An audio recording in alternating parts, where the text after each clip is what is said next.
I welcome everyone, and I'm glad you're here. And I want you to think about this, about joining this High Grandmother Coalition. And I know it is a much needed entity in this world right now. And I want you to tell everybody that you know, and let's get this started. This is a new revolutionary thing that we are going to be starting. Now,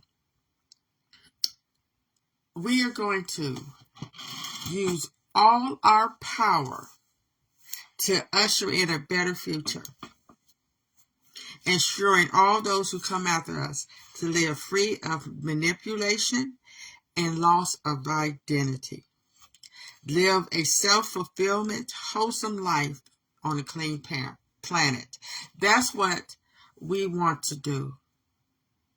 We want to use the time that we have to help those that come behind us, because they're going to be here longer than we are, and they're going to inherit everything that we have now. So let's make it the best that we can.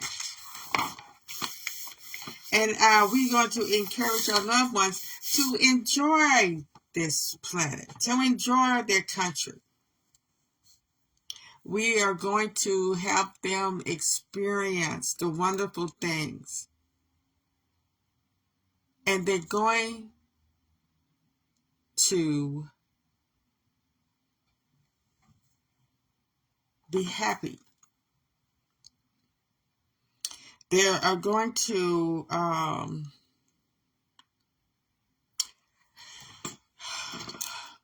know how magnificent they are.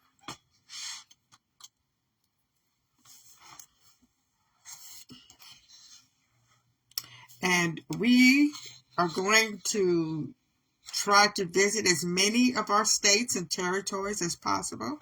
And we meet and we're going to greet all that we can, because our future needs to see the place they call home and see the wonders and the things on this planet. And they are going to have an understanding of making it better.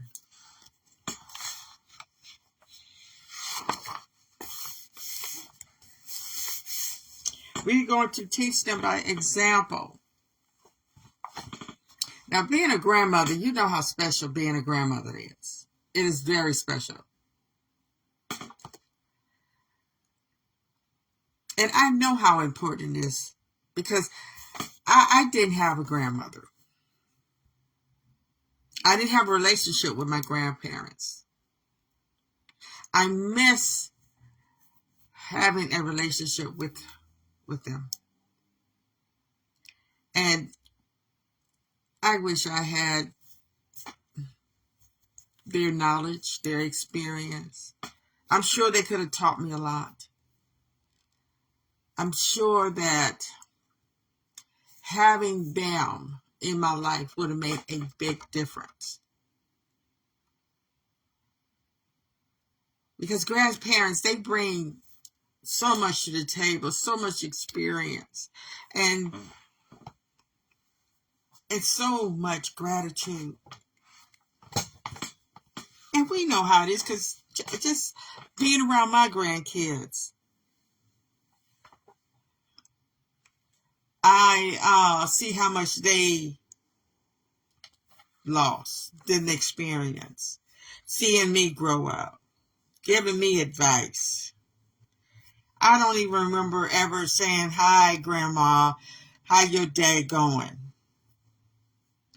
Or "Happy birthday, Grandma, Granddad." I don't remember ever saying that. Or they telling me happy birthday. I can see it in my grandkids' face when we're out there doing things together. and me disciplining them or telling them about my life. By me not having grandparents in my life, I wasn't able to reconnect to the ancestors, to know about my roots.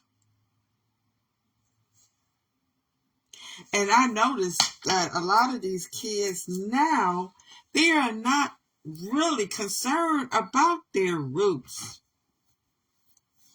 Because really, a lot of them don't want to look back into their past, their parents' past, because they scared that they're just going to see nothing but weak ass folks. We're not going to see anything worth knowing. And that's a shame. And that is a shame that most of them feel that way. And the worst part about it is a lot of them don't even know who their grandparents are.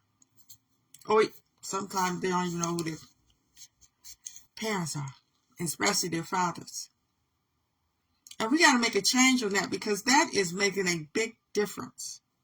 That is what's turning us against one another. Because there's a lot of strife in the families because this thing called stepism, step parents, step kids, step sisters, step brothers, you know. And then a lot of these kids, they have animosities because the other kids are getting more than they had, and it's a mess. It's a mess. But what keeps most of the families together is the grandparents. And I feel sorry for us grandparents that don't know our grandkids, because either we don't get along with the kids, our kids, or we don't get along with our son's mama, baby mama. And a lot of the baby mamas, they don't want to have anything to do with us because they wind up hating the kid's dad, or they move away, or sometimes it may be that we don't even know that we have grandkids, because the kids don't even know that they have kids. So it's a lot. But see, we want to make a coalition that we are going to be grandparents to all kids. Some of us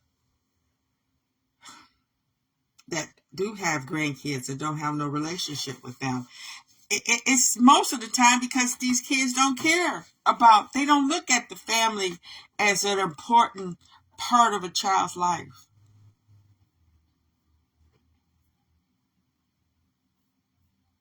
So it's very important that we give these kids a chance to have grandparents, to have a family unit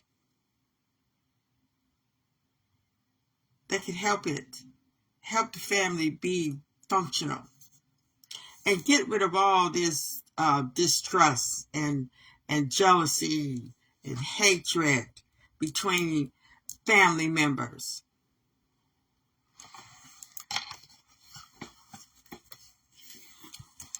I hate when I hear about sisters killing sisters or brothers killing sisters.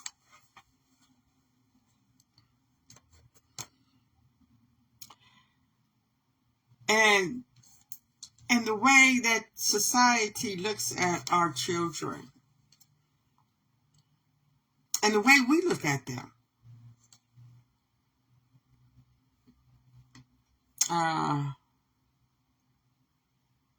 These kids are doing too much. I want to read this article. This happened back in 2016. I remember when it happened. These 3 black teenagers in Florida.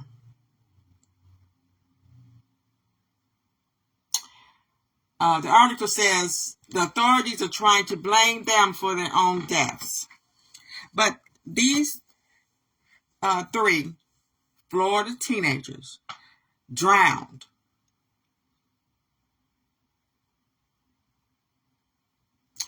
One was 16, one was 15.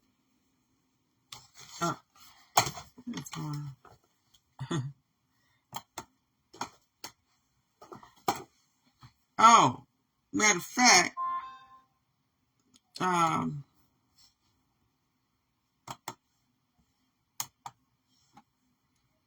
me see. The drowning deaths of 3 Florida teenagers, caught on video, have their families asking whether police on the scene could have done more to save them and why the authorities are smearing their children's names in death. 16-year-old Dominique Battle and 15-year-old Ashani Butler and Lanaya Miller drowned in the early morning hours of March 31st after the car the 3 were riding in crashed into a pond, and they were unable to escape. The girls had allegedly stolen the car from a Walmart parking lot, though their families dispute this. Despite the fact that county sheriff's rules forbid deputies from chasing stolen vehicles, at least some officers were reportedly pursuing the teens when the car ran off the road and crashed. Police, however, claim that their flashing lights were not on and that the girls did not know they were being followed. Pinellas County Sheriff Bob Galtieri has defended the actions of officers on the scene, saying officers had taken off their gun belts and attempted to rescue the girls by wading into the water, but that thick muddy water made a rescue impossible and forced them to turn back. Other reports suggested that police believed the girls had escaped the vehicle and run away. Lanaya Miller's mother speaks to reporters, surrounded by family and supporters. But newly released dashboard camera footage has many questioning those assertions, and the girls' families are demanding answers. The footage shows police standing by and doing nothing as the car sinks into the pond with the teens still inside. In the footage, the officers comment about the car going down, while the girls yell for help. At one point, a helicopter hovers above, and the officers comment, "They are done. They're 6 to 7, dude. They are done." At no point during this critical time did officers appear to call for medical help. Okay, that's a sad, sad situation. But see, you see that how our children are being treated.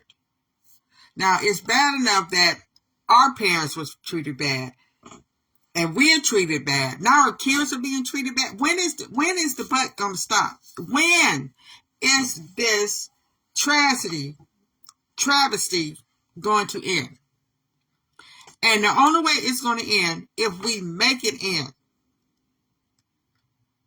We have to stop being weak. And we're going to have to start thinking revolutionary. And we're going to have to stop doing all the things that we have been doing that is not working. And most of all, we have to stop trying to be like white folks.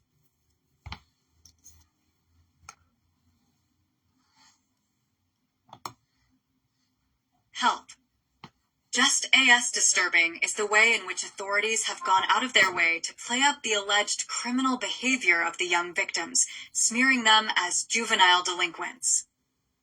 On the day of their deaths, the St. Petersburg Sheriff's Office held a press conference with professionally made poster boards of the scene where the 3 drowned and enlarged mug shots of the young women.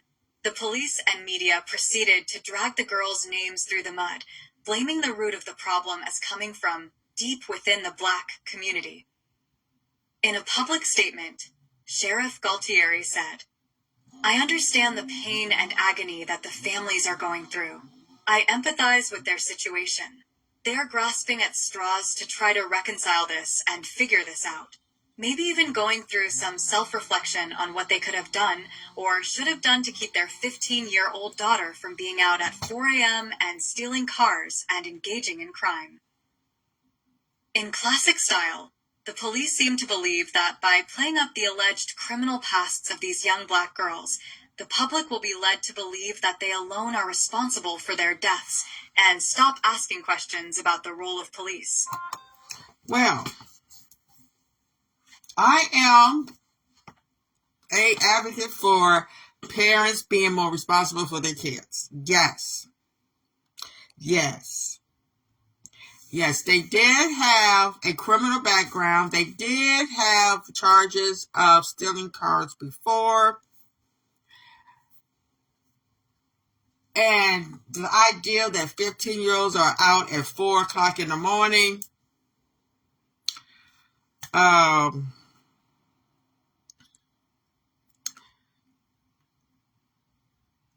this is the reason why we need more grandparents in these people's lives.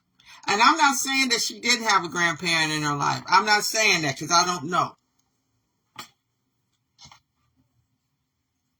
I don't know why in the world these kids was led to believe that stealing cars are fun. And I know we was all 15-year-olds. I even stole my mother's car. I was by myself. I went around the corner because I wanted to drive. And it could have been bad because I messed around and turned and stepped on the accelerator instead of the brake and went through a stop sign. That could have ended horribly. I could have hit a car. I should have hit somebody. So our actions, and they didn't even know I had stole the car. I took it back home and put it in the garage. Okay? But see, these kids now, they think totally different. Because I just wanted to see how it felt to drive.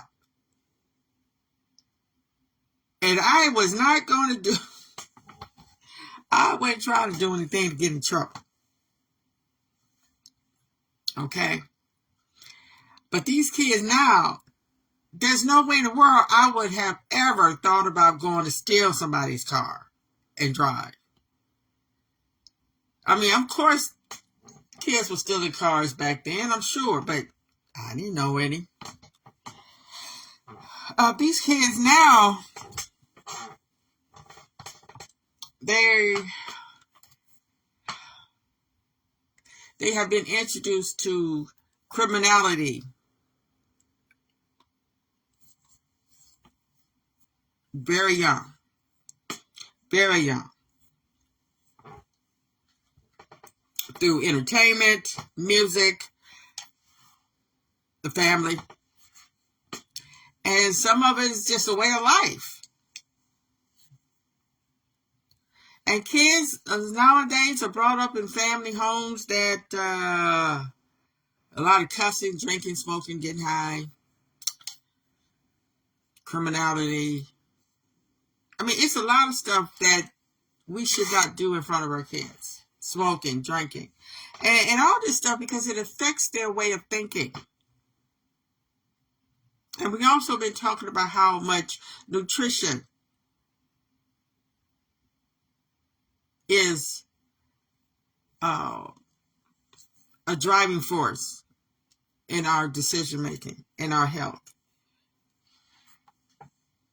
Okay, let's do some more. Police.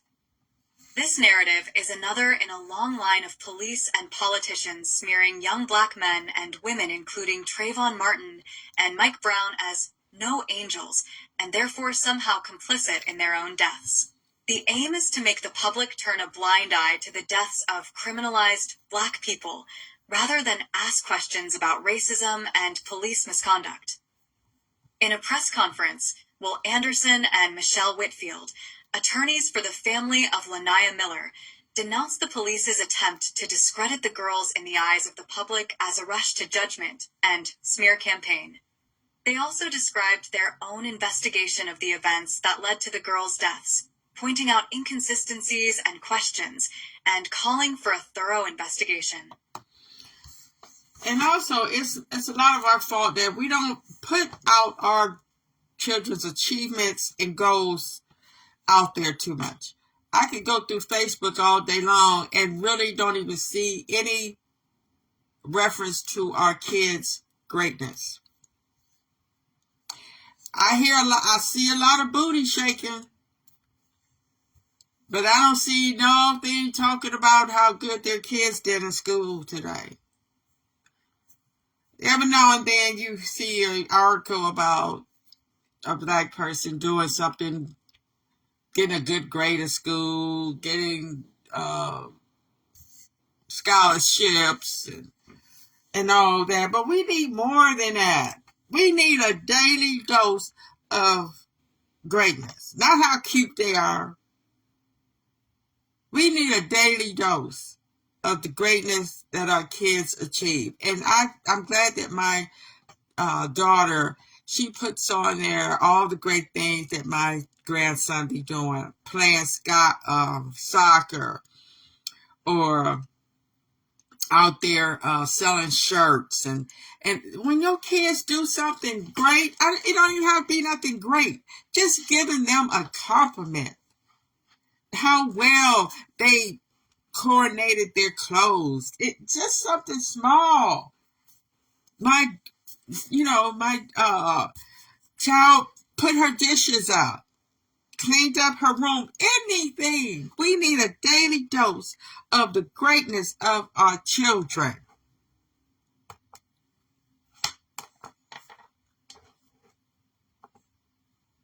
Investigation. According to Whitfield, the story that the law enforcement officials were providing for the public did not match the scene. The attorneys have encouraged members of the press to conduct their own investigations of the scene and the official report of events from the police. Whitfield also commented on the campaign to discredit the dead girls. It was very convenient for law enforcement to put together a story, to manipulate a story about these girls' past, about what they may or may not have done. And in the case of Laniah Miller, she had no criminal convictions. She was accused of stealing a vehicle and those charges were dismissed. And what hasn't been reported about Laniah is that because of her involvement with the criminal justice system, she wanted to become an attorney. She wanted to fight for kids that were in her position that were accused and maybe didn't have anyone to fight for them. The families of Dominique, Ashanti, and Laniah want answers. Among the questions are, what connection was there between the girls and the 36-year-old man who gave them a ride earlier in the evening and reportedly knew the owner of the car that was allegedly stolen? What evidence do the police have that the girls actually stole the car? Why has the owner of the vehicle not yet been questioned by police? Why are there so many inconsistencies in police reports? Why have the police have been so willing to slander the young women in the media while being simultaneously unwilling to provide the families with answers? Laniah's mother commented on how she would like people to remember her daughter. Laniah was the type of person to give her friends the clothes off of her back. Whenever she was making herself something to eat, I knew she was making food for someone else. Sometimes she would pretend she was hungry, just so that she could sneak food to some of her friends who didn't have what she had. Dominique's mother Yashika spoke to the press briefly to defend her daughter's name, only to be interrupted by a journalist asking her how many cars her daughter had stolen. Attorney Whitfield interjected and reminded the journalists that the idea that the car was stolen was being disputed. Even though Dominique may have had a little bit more of a criminal history, if you steal a car in the state of Florida, you don't get the death penalty, Whitfield said. And that is what happened. These girls died. As long as we live in a country where 15 and 16-year-old black women can drown while being pursued by police, and no one bats an eye, we must demand justice. Further reading. Steve Lee. Oh, wow.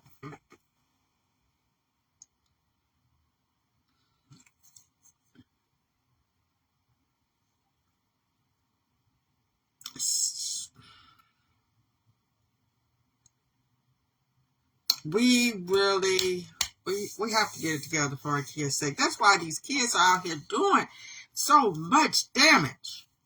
I mean, it's a shame when you have a 21-year-old going to prison for life because they killed another 20-year-old. That is, we need to be talking more about that than Trump and all them other idiots and politics, and we need to start talking more about our kids and the schools that they're going to and society that they are being raised in.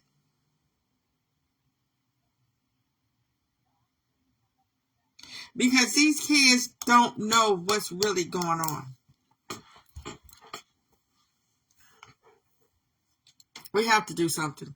We have to do something quick.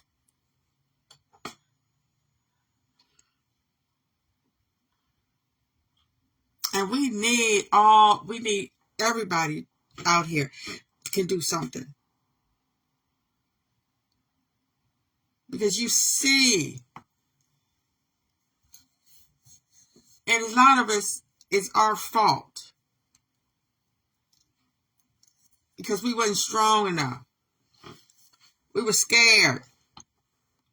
We're like on the plantation, and you see it's 20 of us standing around looking at a black woman get whipped.